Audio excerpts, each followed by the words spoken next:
Ooh, final recipe test of my crispy, no air fryer needed, gluten-free, oil-free tofu, and I've done this with chickpea tofu with similar amazing results. I did these a little bit thinner.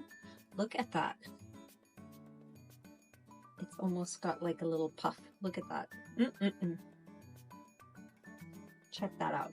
Oh my gosh, that's too cool. So I sliced this batch really thin and this batch a little bit thicker.